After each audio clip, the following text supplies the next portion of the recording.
And despite giving Jamaican Chris Gayle a rest, the St. Kitts and Nevis Patriots remained perfect after 3 games at the start of the Caribbean Premier League 2020, following a 6-wicket win over the Guyana Amazon Warriors on Sunday.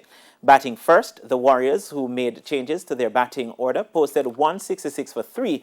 Pakistani Mohamed Hafiz, who replaced Jamaican Brandon King at the top of the order, led the way with 70 and got support from Shimron Hetmeyer with 52, his second half century so far. Paul Van Merken claimed 2 for 23, while Jamaican Fabian Allen had 1 for 31.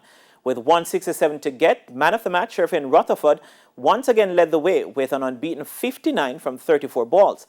Rutherford's innings included 6 sixes and 1 4. Devon Thomas supported with 31, while Evan Lewis made 30. Imran Tahir took 2 for 26. Jamaica Nadine Smith took 1 for 30. The tournament continues on Tuesday. Meanwhile, defending champions Trinbago Knight Riders suffered their second defeat in 3 games as they went down by 5 runs to the St. Lucia Kings in the early game in the Caribbean Premier League on Sunday.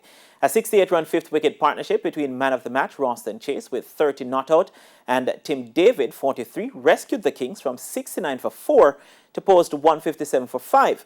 Andre Fletcher, 28, and Rakeem Cornwall, 23, had posted 51 runs for the first wicket. Ravi Rampal ended with 3 for 29 for TKR. Now, in their run chase, TKR found runs hard to come by before Tim Seifert struck 5 fours and 3 sixes in a 16-ball knock of 40 not out. However, it wasn't enough as they were restricted to 152 for 3. Colin Monroe also got an unbeaten 40.